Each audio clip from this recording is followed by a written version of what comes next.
Dok, obat lambungku yang cocok tuh yang koclak tuh loh dok, yang bunyinya krecek-krecek kalau digerakkan itu loh dok. Tapi kalau bisa aku minta yang paten, begitu sering pasien bicara ke saya ya. Jadi yang dimaksudkan obat yang koclak, krecek-krecek digerakkan itu omeprazol pastinya. Ya, tetapi kalau yang dimaksudkan obat yang lebih paten, sebenarnya semua obat pun, entah yang mahal-mahal pun, yang mereknya banyak itu juga obat generik, tapi generik bermerek. Kalau yang generik berlogo itu yang tulisannya hanya omeprazol saja. Kalau yang generik yang bermerek itu ya ada Pantopam, ada OMZ, kemudian ada Protop dan lain-lain ya.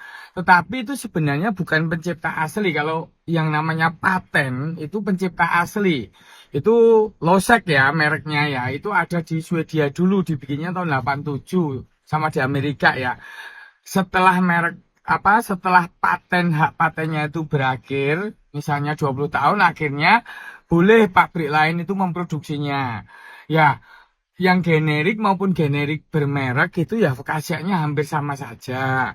Ya, cuma yang lebih penting itu bagaimana cara meminumnya. Kalau omeprazol itu lebih baik memang diminum saat perut kosong, ya misalnya atau 1 jam sebelum makan. Boleh bareng antasida, boleh juga bareng sama sukrafa, tapi kalau mau yang terbaiknya jarakin omeprazol dulu 1/2 jam kemudian baru sukrafat, misalnya seperti itu.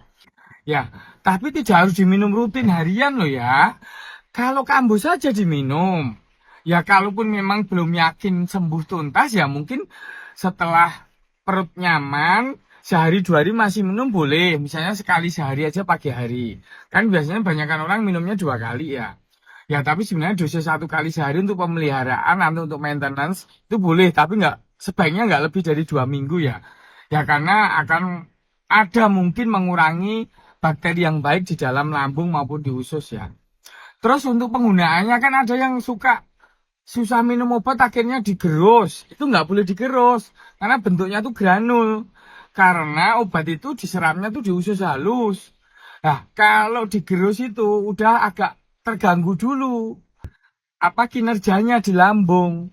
Ya jadi lebih baik nggak digerus, lebih baik ditelan biasa. Ya usahakan latihan minum obat karena itu delay release. Delay release itu memang sebagian obat kan dihancurkan di lambung. Kalau ini tuh lebih baik di lambung tuh lewat aja, hanya terdegradasi dikit, kemudian penyerapan utamanya tuh di usus halus ya. Jadi lebih baik pada saat perut kosong dan kemudian tidak boleh digerus.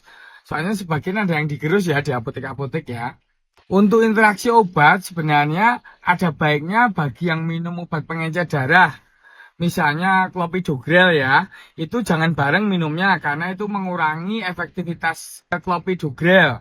Ya, jadi lebih baik jarakin, mungkin sekitar 2 sampai 4 jam ya, supaya efektivitas obat tidak saling terganggu.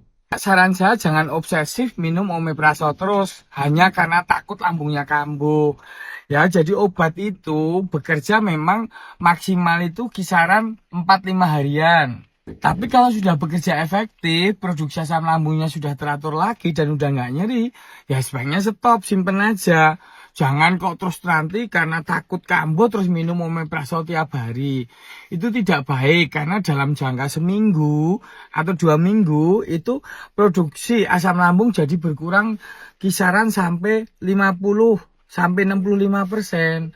Ya, jadi itu bisa mengurangi keasaman lambung dan bisa mengurangi bakteri yang baik yang ada di lambung maupun di usus, itu bisa terjadi.